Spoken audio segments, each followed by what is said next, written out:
मारुतीराय या बलाढ्य शक्ती होती म्हणून मारुतीरायाची नाव ठेवतात. लक्ष्मणाचं नाव, प्रभू रामचंद्राचं नाव, जी देवाधिकाने आदर्शी कामगिरी घालून दिलेली आहे त्यांचं जीवन माझ्या लेकरांचं घडावं अशी अपेक्षा असणारी काही पालक आहे. दलिंगाची यात्रा आणि यात्रेच्या निमित्तानं सालाबाद प्रमाणे याही वर्षी पंढरपूर तालुक्यामध्ये मगरवाडीला कुस्तीचं मैदान.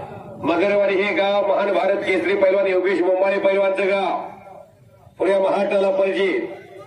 आणि गावाने मिळून हा महाप्रसाद तयार केलेला आणि शेवटची कुस्ती 5 लाख रुपये इनामाची. आजच्या मैदानामधली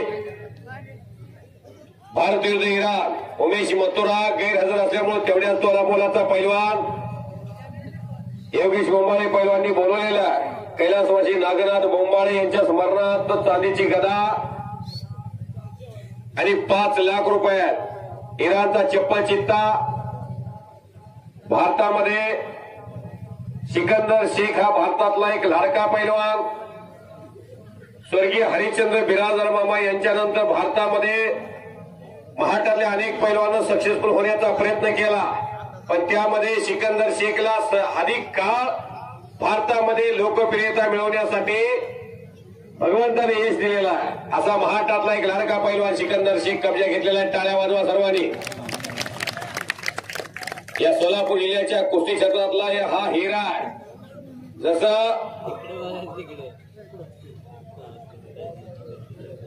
राखेतून फिनिक्स पक्षी उंच भरारी घेतो, जशी गरुडाची भरारी आकाशामध्ये त्या भरारीचं मोजमाप करता येत नाही, तसं सिकंदर शेखच्या कुस्तीची लोकप्रियता, त्याच्या कुस्तीची मापकता तपासता येत नाही. असा सिकंदर शेख रशीद शेख पैलवानचा चिरंजीव एक चाक, त्याचं ब्रह्मास्त्र आहे ते एक चाक. छोड़ो पहलवान जी, कुश्ती हो गई, बहुत बढ़िया, बेहतरीन फैसला.